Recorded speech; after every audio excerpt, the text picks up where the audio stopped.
Go ahead. Yeah? Yes.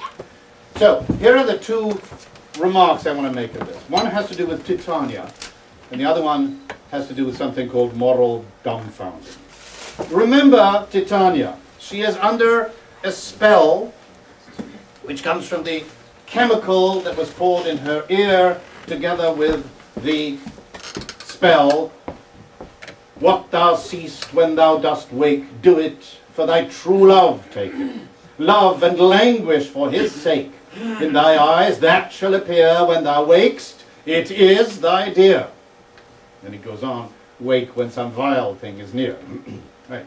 Now the thing is, Titania's just like a new mother. Think about it. Her behavior is totally controlled by an emotion, which in turn is totally controlled by identifiable chemicals, oxytocin, various other things, depending on how she's feeling, right?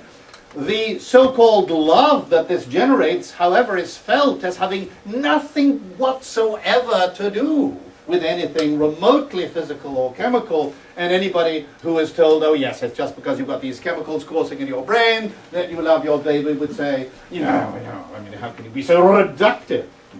But the fact is, it's true, okay? And this, in the case of Titania, it's another agent that has actually poured this in her ear. In the case of the mother, it's another agent, namely her genes, that have thus harnessed her will, without which her baby would die. And if it hadn't been bequeathed to her in her genes, then she wouldn't have been there in the first place. Back to the story about the function. Now the consequences of all this are not, once again, this is my refrain, necessarily good. They don't have to be bad, but they can be, just as wake when some vile thing is near.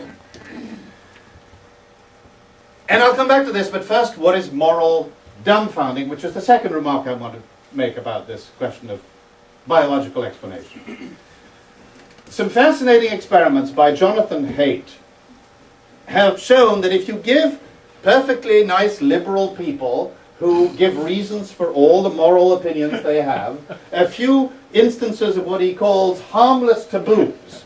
These are three instances: using a chicken carcass for masturbation, eating a pet dog that you've run over accidentally in your car, or a risk-free, well-protected, completely immune from any of the obvious objections, sister-brother incest. Now you take them through these dialogues and they say, "Oh no, it's absolutely unconscionable and horrible," and you say, "Well, why?" And then they give these reasons, and you show that all of these reasons, one after the other, are completely irrelevant. They don't work in this case. What happens is that people are still absolutely sure that it's completely revolting, disgusting, and unacceptable. This is what some people have called the yuck response.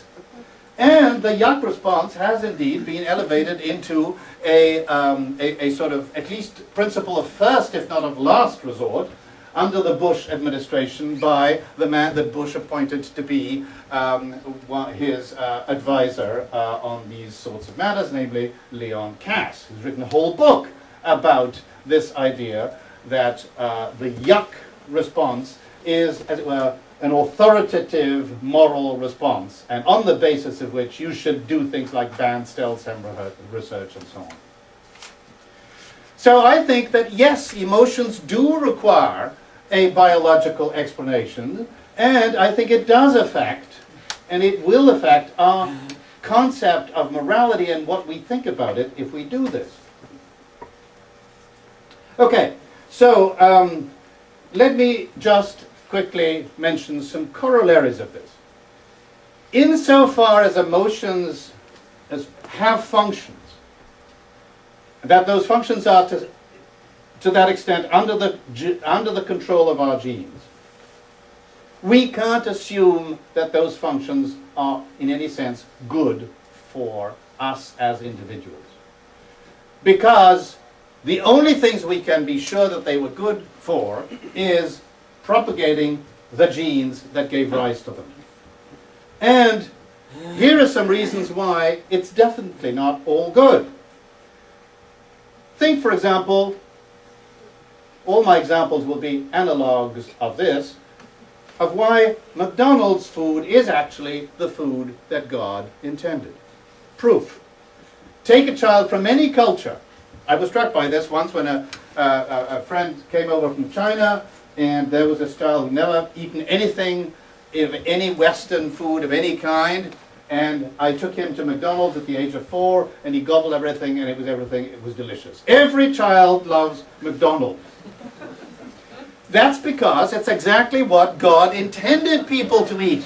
The intelligent designer ordered that a combination of fat, sugar, and protein, and salt would keep people alive. What's happened, of course, is that it was a very good thing in the environment of evolutionary adaptation. That's what EEA stands for. Right? It was a very good thing that people would go for anything that contained these things. But of course now it's not so good. Okay? It doesn't work so well. Here are some emotional analogues.